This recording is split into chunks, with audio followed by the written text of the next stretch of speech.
Jason Lisle.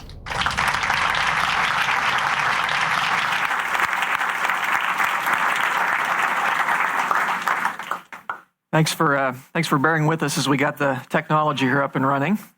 The reason this is a little unusual, I don't give this presentation real often. This is a little different than most of the ones that I do, and it requires a little different setup than we normally have. But it's something that I think you probably haven't heard before, most of you. And it's very different than the kind of presentations you normally hear on creation versus evolution that deal with fossils and geology and genes and DNA, and that stuff's all fascinating. I love it. I wanted to give you a different take on things, but it is a little bit abstract, and so it's going to require you to really think tonight, okay? But it will blow your socks off. This is very cool stuff, and there's absolutely no secular or evolutionary explanation for what I'm going to show you tonight. I'm going to give you a little window into the mind of God. How's that for an opener, huh? All right, so let's get started with the secret code of creation. I do have to start by saying that when I was young, and my mom would prepare these wonderful meals, but sometimes she'd prepare something I didn't like very much, like broccoli, for example.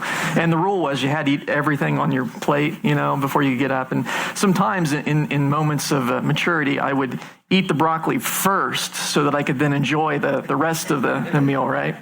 So in that spirit, we're going to do the broccoli first. Okay, but stay with me. It's going to get cool, okay? Just stay with me. There is a secret code that the Lord has built into numbers. We don't think about God creating numbers. We think about him creating mountains and rivers and people, but you see, God is also sovereign over the abstract world of thought as well. And he's sovereign over mathematics. That's his language. And I want to show you the secret code that he's built into it, and it's incredibly beautiful. You're just going to be blown away by this. It's amazing. To start out with our broccoli section here, we need to talk about sets. A set is just a collection of elements, in this case numbers, that have a certain property in common. It's very simple. So a group of numbers that have a certain property in common, and in most sets, some numbers are included and other numbers are excluded because they don't have that common property. And just as a few basic examples, consider the set of even numbers. There we go. And so those numbers belong to the set, and the other ones do not belong to the set. That's pretty easy. No problem there. And so that's a particular set. We could consider the set of negative numbers, and that's a different set, and so different numbers will belong to it. Yes, some numbers are included, some numbers are excluded. Now, those sets are very easy because you can tell just by looking at the number if it belongs or not. You know if something's divisible by 2 or not, and you know if it's negative or not. It's got the minus sign in front of it. That's pretty easy. Some sets are a little more complicated, and you can't tell just by looking at the number whether it belongs or not. You're going to have to do a little bit of thinking first. And so we're going to spend our time talking about what's called the Mandelbrot set. The Mandelbrot set. And it's defined a little bit more complexly, but just like any other set, some numbers belong in it and other numbers are excluded. The Mandelbrot set is the set of all numbers, which we're going to call C, lowercase c, for which this other number, Z, remains small according to this formula. And I know this looks very complicated. It's not. I'll take you through it. So there's this little formula here, and Z is a number, and it starts as 0. And the N means that there's a sequence of Z's. There's Z1, Z2, Z3, Z4, Z5, and it's just a sequence of numbers like 1, 5, 7, whatever. And if that sequence remains small, then this number we're checking, C, is part of the Mandelbrot set. On the other hand, if the sequence of Z gets very large, then C is not a member of the Mandelbrot set. Again, sounds complicated, so we'll do a couple of examples here. Is the number 1 part of the Mandelbrot set? So in this case, C is 1. And so we're going to plug that into our little formula. And Z always starts as 0. And so we have 0 squared plus 1. 0 squared is 0 plus 1 is 1. That's pretty easy. And so that's the new value of Z, you see. And so we're going to put that 1 back in. Okay, that's the new value of Z. So now you have 1 squared, which is 1 times 1 is 1, plus 1 is 2. Okay, I told you this was easy. It's not hard, okay? 0, 1, 2. Now we're going to put the 2 back in. Yes, 2 squared is 4, plus 1 is 5. Okay, yeah, you got that. We're going to put that back in. 5 squared is 25, plus 1 is 26. Going to put that back in. 26 squared is big. Okay, so you see what's happening with the sequence of Z? It's getting bigger and bigger and bigger. So is 1 part of the Mandelbrot set? No, because remember, Z has to stay small for C to be part of the Mandelbrot set. So C equals 1 is not a member of the Mandelbrot set. So we found that it does not belong, but it wasn't simple. You can't tell just by looking at it. You got to run it through that little formula. So let's do another one here. Is the number 0 part of the Mandelbrot set? So this time C equals 0. We're going to put that in to our formula. So Z squared plus 0 is the new value of Z. First value is always 0. It starts as 0. So we're going to put 0 squared is 0 plus 0 is 0. Okay. And put that back in. 0 squared plus 0 is 0. Okay. Put that back in. So you see what happens there? It just gets, you just get more and more zeros. And so does Z stay small? Yes, it does. And so is 0 part of the Mandelbrot set? Yes, you got it. Easy. Tedious, but easy. Okay, one more, because I know it gets old after a while, but let's try -1. Is -1 part of the Mandelbrot set? So now we have Z squared minus 1 is the new value of Z, and Z always starts as 0. So we'll put that in first, and we'll have 0 squared minus 1 is -1, yes. And so that's our new value of Z. And we put that back in. -1 squared is +1. Minus 1 is 0. Okay, we put that back in. 0 squared minus 1 is -1. Okay, you see what's happening there? 0, -1, 0, -1, 0.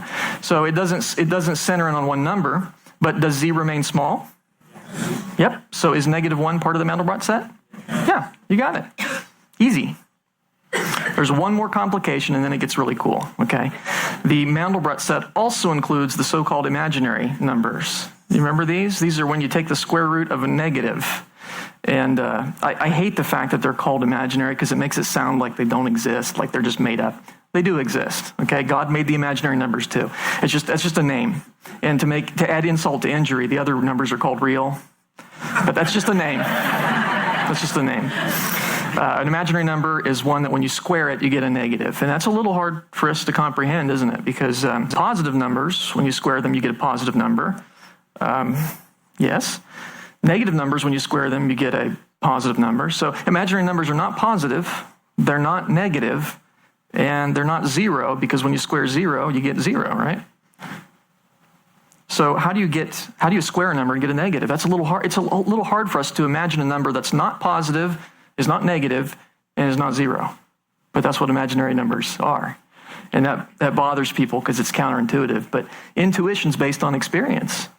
And when you're really little, negative numbers bother you. Because how can you have, you got 1 apple or 2, how can you have less than 0 apples? That doesn't make sense, right? And you get a little older, you get a bank account, suddenly negative numbers start making a lot of sense, right? I can have less than nothing, yes. It's the same way with the imaginary numbers. It's just that most adults never really gain experience with imaginary numbers, but they do exist. They do exist. And the way to think of them is, if you have the number line here, the positive numbers are to the right of 0. The negative numbers are to the left of 0. So where would you put the negative, or where would you put the imaginary numbers? Well, they're not 0, so one way to put it is off the number line. That's the way to think of it. They're on a different axis. They're not. See, the imaginary number there, I, is the most basic imaginary number. You square it, and you get -1. And it's not positive. It's not to the right of 0. It's not negative. It's not to the left of 0. And it's not 0, because it's not where 0 is, you see. And so you can think of the numbers as being in a plane rather than a number line, a number plane. And you can multiply I by the real numbers and get any imaginary number.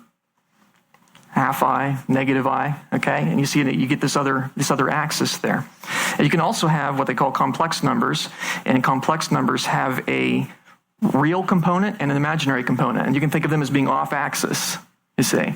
And so the x coordinate is given by the real component, and the y coordinate is given by the imaginary coordinate. But it's considered one number. And that's the neat thing about complex numbers, is you can map a position on a plane using simply one number, with the real component being its x coordinate and the imaginary number being its y coordinate. So that's a way to think about imaginary numbers. They're off axis. Now, the Mandelbrot set also includes these imaginary numbers. We checked the number 1, and we said it's not part of the Mandelbrot set. Maybe you run it through that formula, and Z got big, so 1 is not part of the Mandelbrot set. I'm trying to see if there's a pattern, okay? We tried 0, and we found that it did belong, right?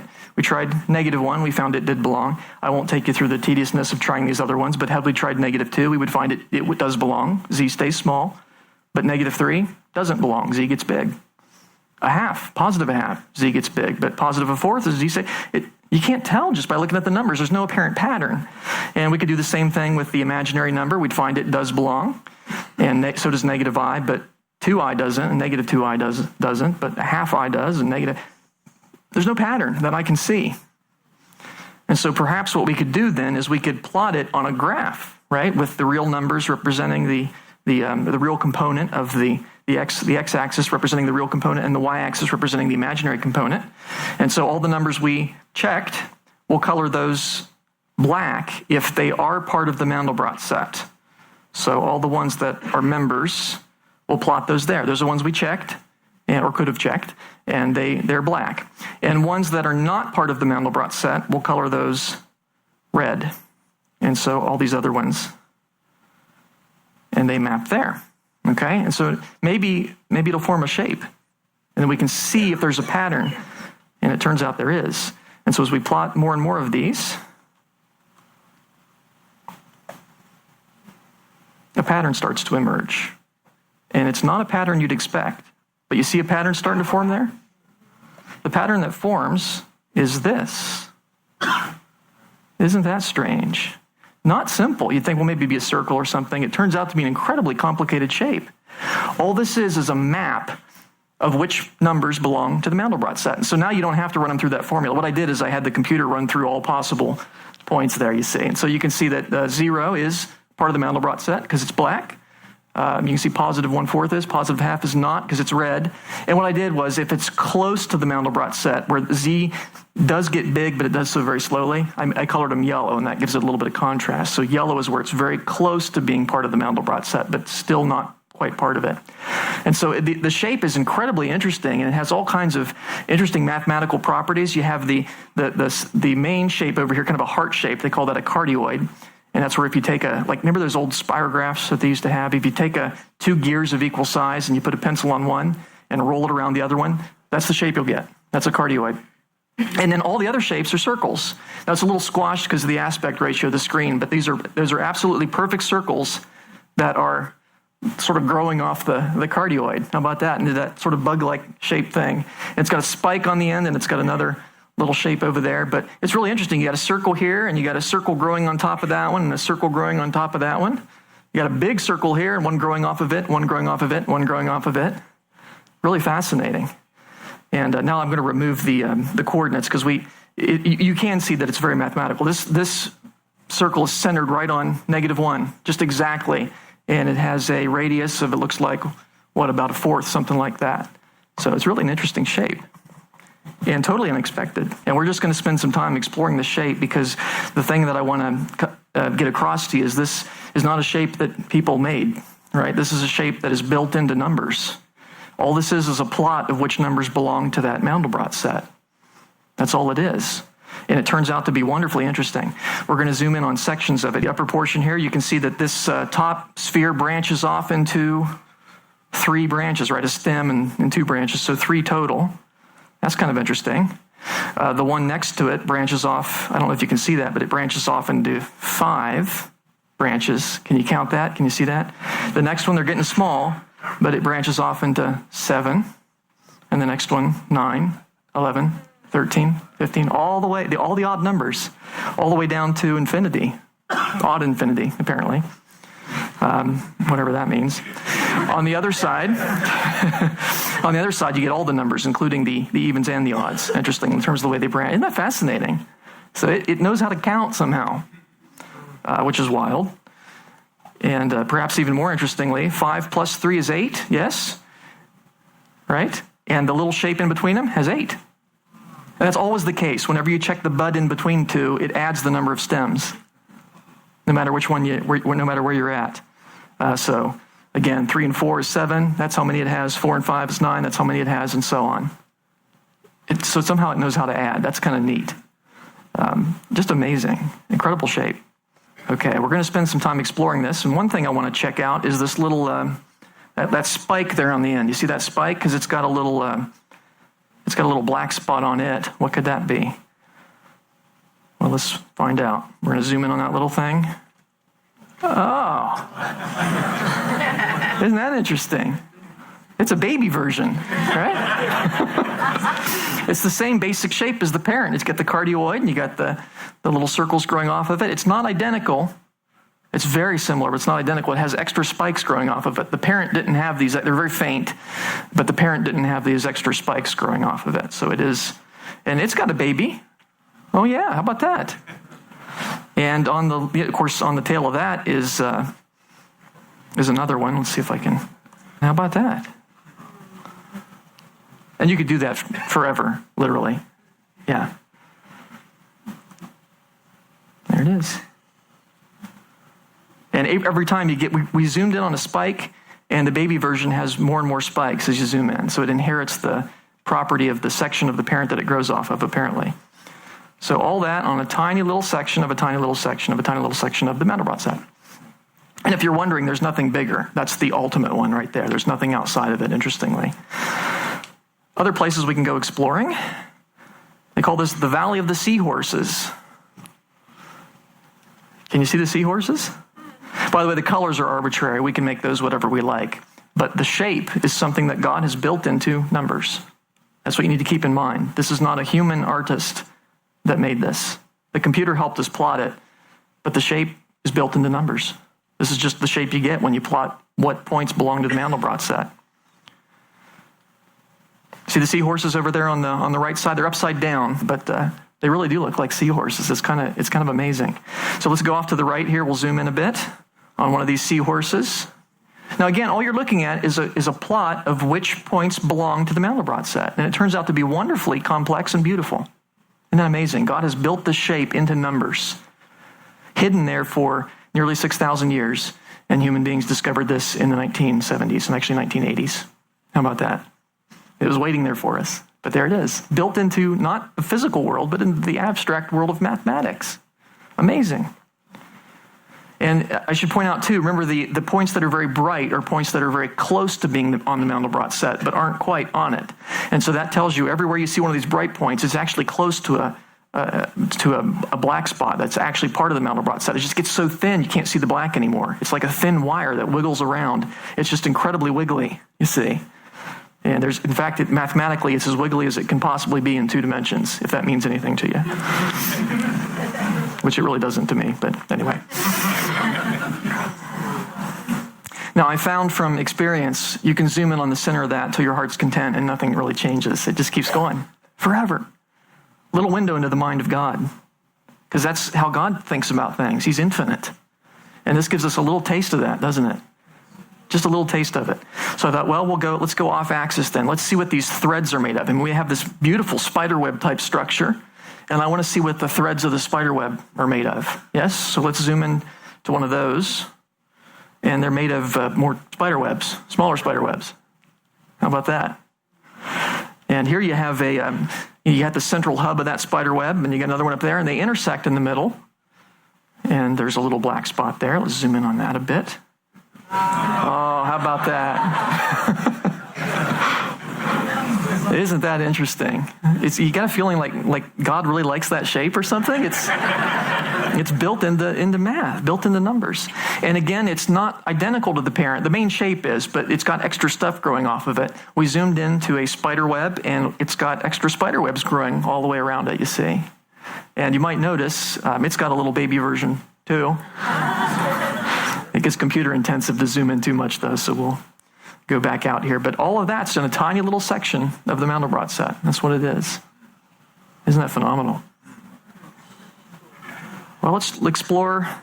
Let's go back to that valley. We went off to the right last time. Let's go to the left this time. They call that the Valley of the Double Spirals. And so you see those shapes there. As we zoom in a bit, it'll be easier to see. They're double spirals, and by double spiral, I mean it's got 2 strands that interleave together. If you follow this strand around right here, It goes around like that and comes in and is right here. There's one in between, see? This strand and this strand are the same. This strand and this strand are the same. So it's two strands wrapped around each other, a double spiral. And again, I found you can zoom into the middle of that forever. And it just keeps going. It's infinite. And so let's go off axis and look at one of these strands to see what they're made of. And they're made up of, well, spider webs and more of these double spirals. And we have a new structure in the middle. I call them a bow tie. Doesn't it look like a bow tie right there? Kind of. So let's zoom in on that bow tie a little bit. And it's made up of two double spirals, and they intersect in the middle. And then 2 becomes 4. You see 4 in the middle. It's kind of a cross structure. That's kind of pretty. And then 4 goes to 8. Oh, you were expecting it this time, weren't you? Yeah. How about that? Once again, you got the baby version of the Mandelbrot set built into itself. Phenomenal. And they think about it, you can see the little spike there. It's got a baby version of that. You could zoom in onto that. You could zoom in on the Valley of the Seahorses on that one. And it would just keep going forever. It has an infinite number of babies built into each baby. It's remarkable. And incredibly beautiful. I get to pick the colors, but the shape is God's. Yeah. Well, I wanted to see what else this thing has to offer, so let's zoom in on some other sections. Let's zoom in over here on this cardioid shape, and this they call the Valley of the Elephants. Mathematicians like to make up fun names for these things, but it really does look like elephants, doesn't it? See the elephants marching along in formation, the trunk there, and it's all curled up? So isn't that interesting? We'll zoom in on the trunk here of this elephant, and this is a single spiral, not a double spiral, so it's just one strand. And let's zoom in on the threads of that. And again, you can zoom in, any spiral you zoom in on, you can zoom in on it forever, and it'll continue. We got now spider web type structures. We got single spirals, and now we have bow ties again, but now the bow ties are made up of single spirals. So it's interesting. Whatever part you zoom in on, it kind of inherits the properties that you're zooming in on there. Is that not stunning? It goes from 2, and then in the middle there, you can see 4, and 8, and 16, and 32, and 64. See? And once again, you got a baby version built into it, so you can't escape that, apparently. Just remarkable. And just to think about what we're looking at. I mean, it's one thing to say, well, that's very pretty, but it's another thing to think about what you're seeing. You're seeing a map that God has built into numbers. That's what we're seeing. A little window into how God thinks about numbers. That's what it is. That's why it's beautiful. It comes from God. There's no secular explanation for this. I'll talk more about that later on, but there's something to process. There is no secular explanation for this. Let's zoom over here on this valley. This is the one valley over, and they call this the Valley of the Scepters because it looks very similar to Seahorse Valley, right? You got seahorses over on the right and double spirals on the left, but now they have scepters growing off of their foreheads. You see, they're sea unicorns now. And so I thought, well, let's zoom in on one of those guys. And since we haven't seen a scepter before, I thought that might be fun to zoom in on. It's just fun to go exploring in this shape. And it's an aspect of creation that we've only been able to explore in the last 30 years or so. Because even though it's been built into math from all eternity by God, it's only something that we've had computing power to be able to explore recently. You could theoretically plot this by hand, but it would take forever. Okay? So you zoom in, there's a cross structure in the middle. And again, it goes from 4 to 8 to 16 and 32 and 64 and all the way into another baby Mandelbrot. Anywhere you see intersecting structures, I've sort of learned where to look to find them now. But anywhere you see intersecting structures, you'll get a baby Mandelbrot right in the middle of them. Incredibly beautiful.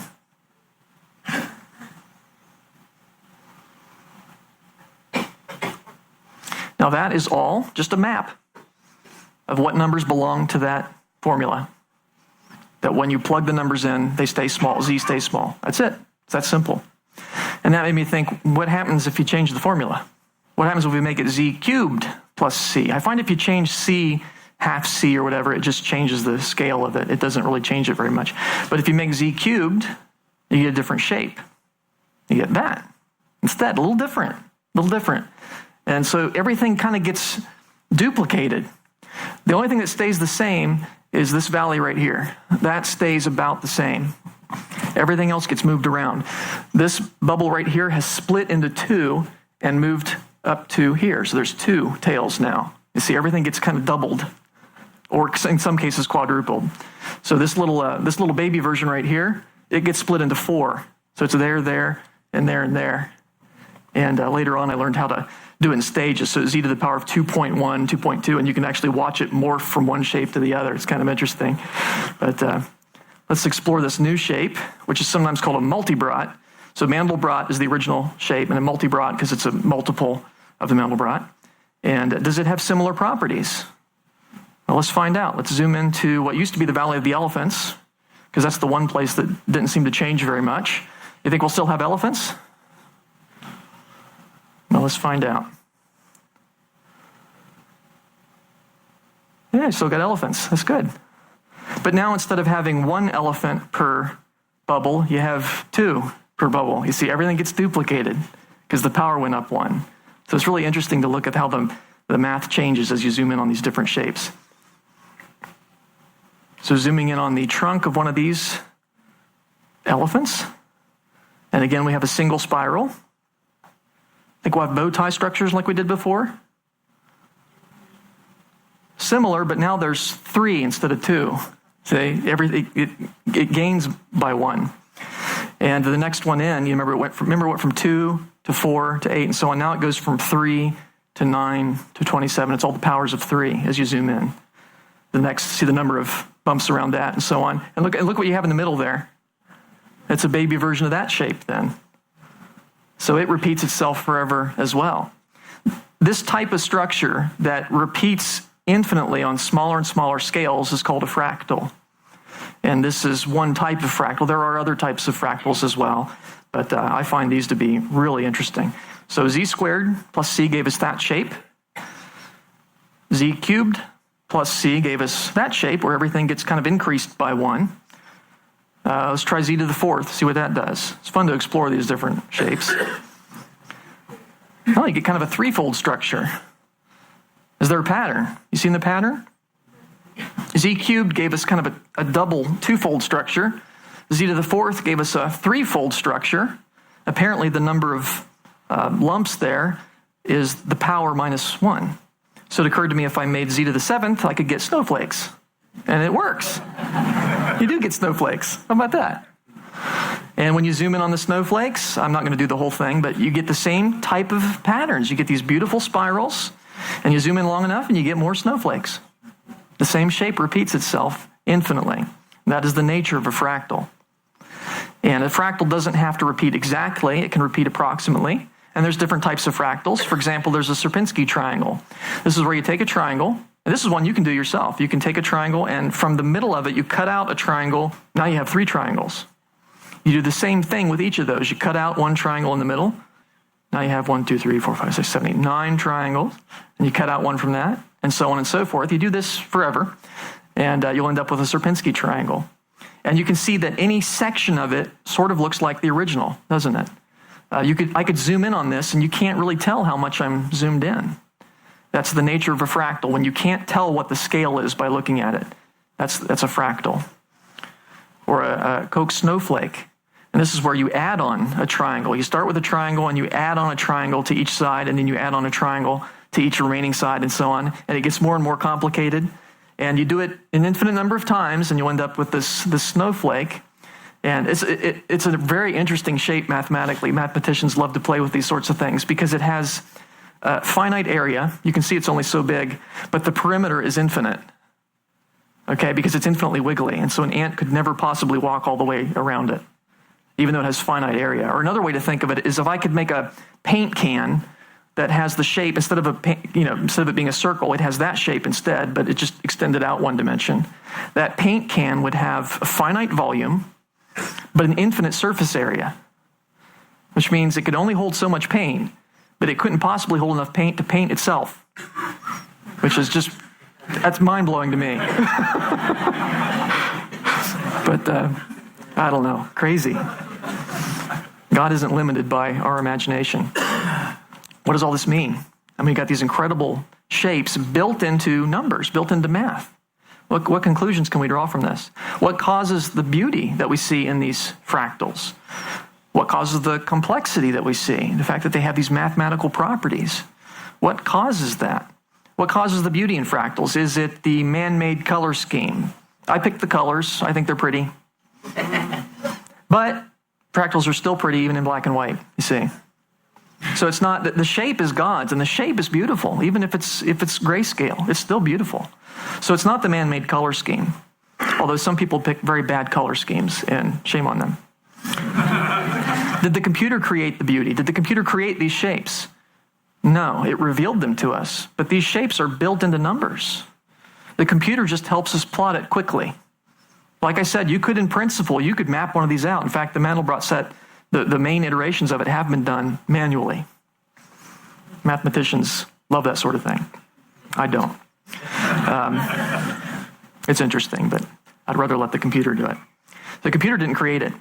The computer is like a microscope. A microscope does not create bacteria.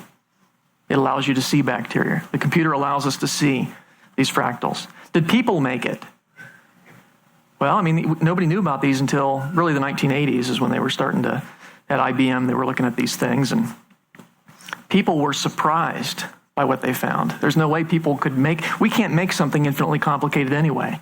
It's not like somebody sat down and said, I'm going to make a heart-shaped structure over here, and I'm going to put a bubble there, and an infinite number of bubbles, and no human being designed this shape. We discovered it, but we didn't create it. And the fact that we're surprised by its properties is proof that we didn't make it, right? You make something, you design it, you know how it works. We discovered this, but we didn't make it. The beauty appears to be built into math. It's built into math.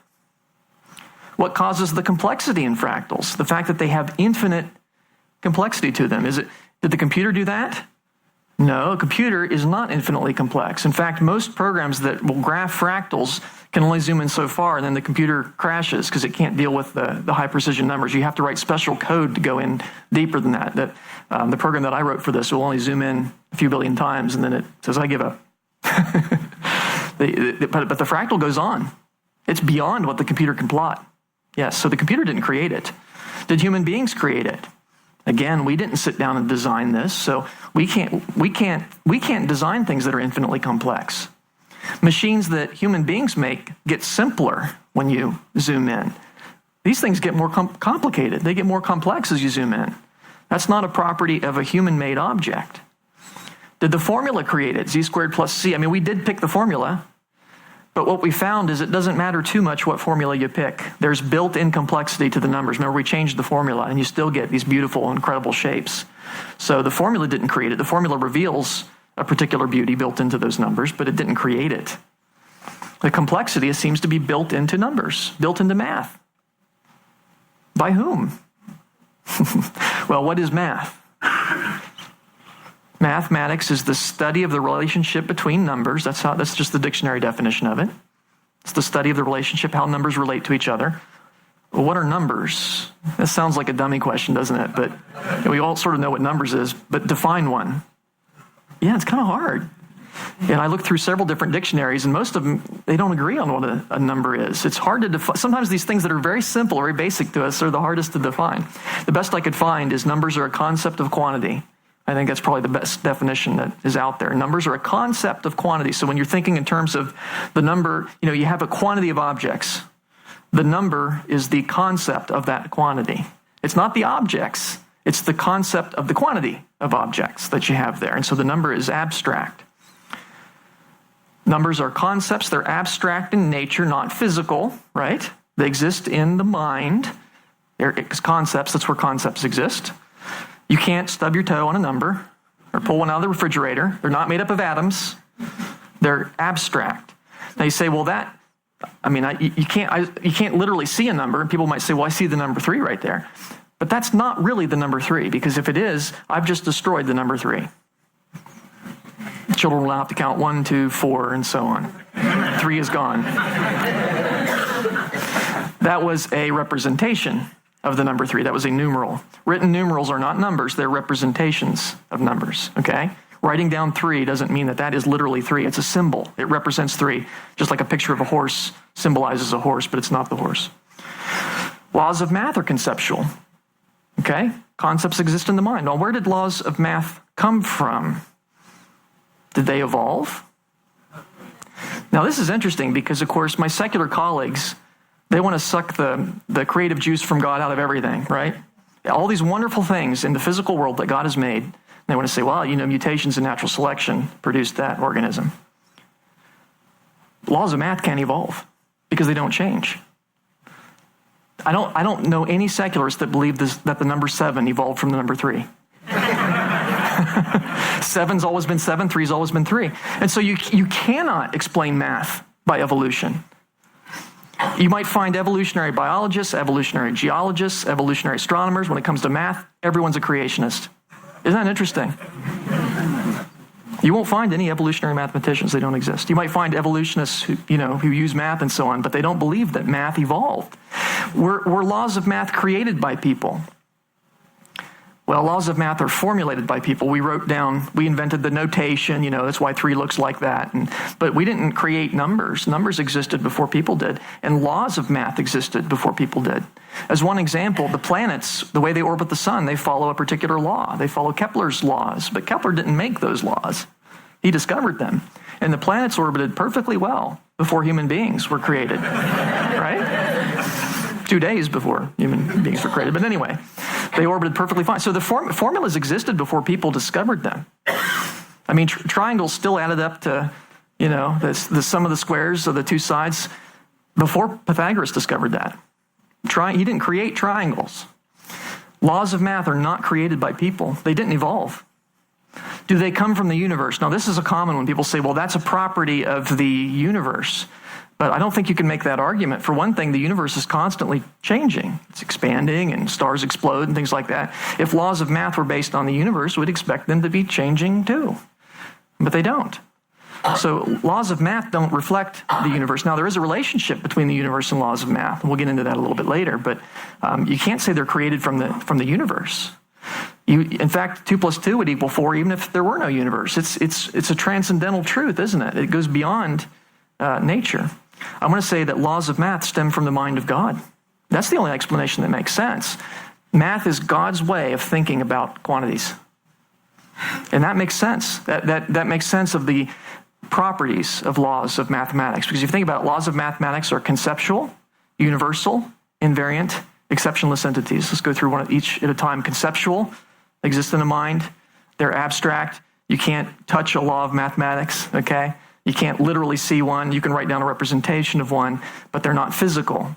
They're conceptual. They exist in a mind. They're universal, meaning laws of mathematics apply everywhere. Doesn't matter where you go. 2 + 2 still equals 4 in Europe, okay?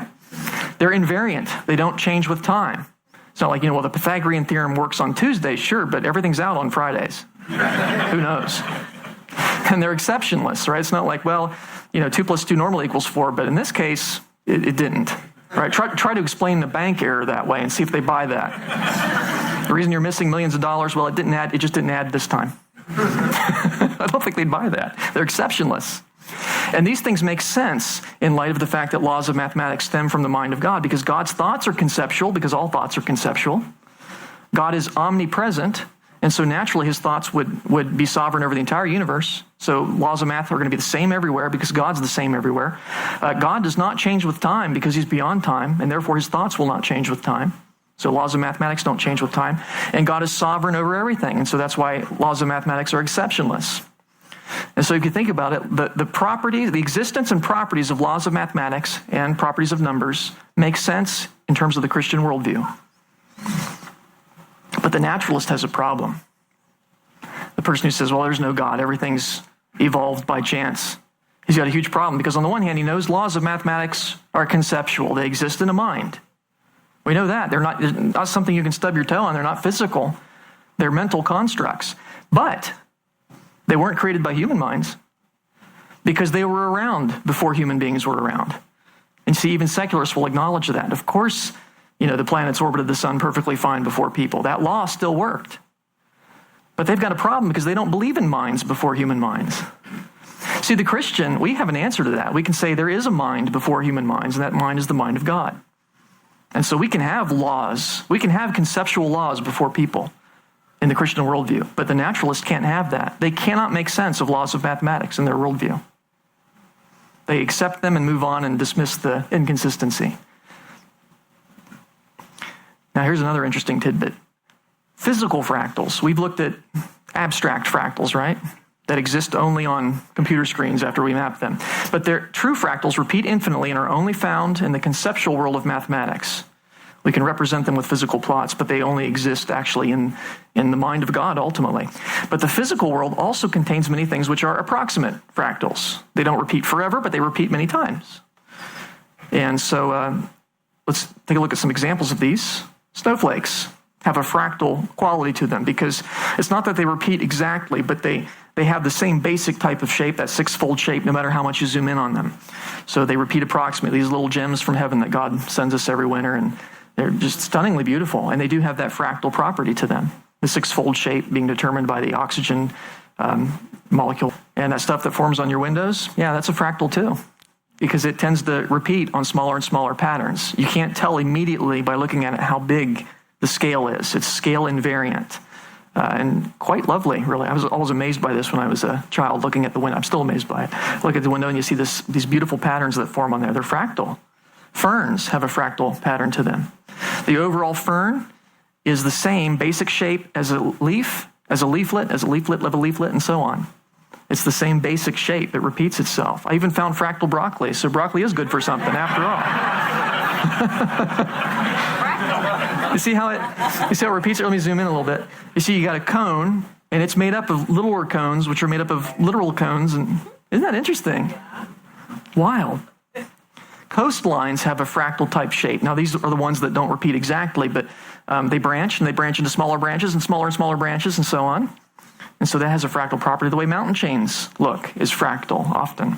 The way they branch. Clouds are often fractal. You can't tell, am I zoomed in on a really small section of a cloud, or am I looking over most of the sky? You can't tell because the same basic pattern repeats at smaller and smaller scales. The way lightning fragments is fractal. Is this lightning, or is it just a little spark? Well, in this case, you can tell only because there are buildings in the background. But if I did the same experiment with a little spark, it would branch the same way, pretty much. You can't really tell. And so the way lightning branches is in a fractal pattern. Isn't that spectacular? And it's even cooler to watch it in slow motion. You can actually watch it branching out into that fractal pattern. Really quite stunning and amazing. There it goes. Branching out and branching into branches and branching into branches of branches until one of the leaders hits, and then most of the current goes down that leader. So here's my question then. Why do fractals occur both in math, which is abstract, not made up of atoms, and the physical world, which is physical and is made up of atoms? Why do we have fractals in both? Same designer, yeah. That'll make sense of it, wouldn't it? Now here we have a fractal that only exists in the abstract world of mathematics. You can't find that anywhere in the physical universe, but that one you can. They're very similar. Now this one, that's part of the Mandelbrot set. That exists nowhere in physical reality, but that one does. Isn't that interesting? This shape right here, it's called a Barnsley fern. You're probably thinking that's a real shape. It isn't. That's a mathematical graph. Yeah. And the entire shape, each of these leaflets is the same as the entire shape. And I'll prove that to you. Watch the entire shape here. It goes down and becomes one of its own leaflets. You see that? Yeah, let me do that one more time just because it's cool.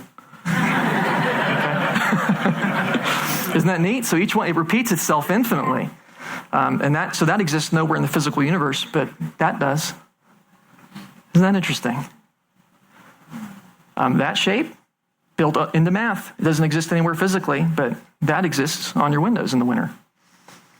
That particular shape is a mathematical graph. It does not exist in physical reality, and this, unfortunately, does.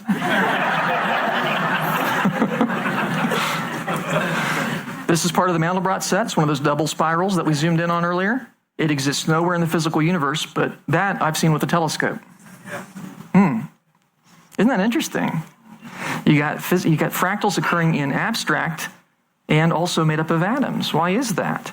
And of course, the answer I'm going to lean toward is because God's mind is sovereign over the entire universe. Now, one answer that people might give would be, well, the physical universe obeys mathematical laws, right? So if something can occur in math, it stands to reason it can occur in the physical world because the physical world obeys math. And that's true, but it just pushes the question back, because now I'm going to ask, why does the physical world obey math? That's what I want to know. Why does the physical universe obey math? Well, in the Christian worldview, I can make sense of that. Mathematics are a reflection of God's thoughts, and the universe is upheld by the mind of God. So naturally, we'll see mathematical patterns in nature. It stands to reason in the Christian worldview. God upholds all things by the word of his power, and in him all things consist or hold together. Since God thinks mathematically about things, naturally the universe will be upheld in a mathematical way. But the secular worldview cannot answer that. Try it sometime. Ask an evolutionist, why does the physical universe obey mathematical laws? Now, they take it for granted that we all know it does. But why? You can't make sense of that in the secular worldview. The secular worldview cannot make sense of the properties of laws of mathematics, the fact that they're conceptual and yet existed before human minds, the fact that they're universal, apparently, we assume they're the same everywhere, that they're invariant, they don't change with time, that they're exceptionless. We can make sense of those properties. That's consistent with the mind of God. And the secularists cannot explain why the physical universe is compelled to obey mathematics. But we can, because God is sovereign over the physical universe. It makes sense in the Christian worldview. Don't believe me that secularists can't explain this? We have a physicist here, Eugene Wigner, bright guy, and he wrote a wonderful article that I would encourage you to read called The Unreasonable Effectiveness of Mathematics in the Natural Sciences. The unreasonable effectiveness of mathematics in the natural sciences. He's trying to explore, apparently from a secular perspective, why it is that the universe obeys math. And what is his answer? It's difficult to avoid the impression that a miracle confronts us here, or the two miracles of the existence of laws of nature and of the human mind's capacity to divine them. It's amazing enough, he says, that the universe obeys these wonderful laws of nature, and it's even more amazing that they happen to be in nice, neat mathematical equations like E equals mc squared that the human mind can understand. It's remarkable. And his conclusion in the article is, the miracle of the appropriateness of the language of mathematics for the formulation of laws of physics is a wonderful gift which we neither understand nor deserve. He doesn't have an answer in his worldview. Isn't that interesting? And he's a bright guy. He's a physicist. The secularists have no explanation for that. Isn't that interesting? They can come up with evolutionary stories for fossils and genes and so on, but they've never come up with an evolutionary story for math because math can't evolve. It's there, and it's a problem for their worldview. They need it to survive. They have to live in God's universe, even though they might deny God, but they don't have any explanation for it in their own worldview. So we've seen there's a secret code of amazing beauty and complexity built into numbers. That's what I want you to take away. Numbers have incredible beauty and complexity built into them. Maps of certain very simply defined sets, like z squared plus c, show infinite complexity and tremendous beauty when you map them on that plane. Human beings did not create the complexity in fractals. We merely discovered it. It was there all along. Computers did not create the complexity in fractals. They merely helped plot it. You could, in principle, do this all manually. It'd take forever, but you could. The intricacy of fractals is built into mathematics by God. That's the only explanation that makes sense. Fractals have no reasonable explanation in a secular or evolutionary worldview. You just can't make sense of them in that worldview.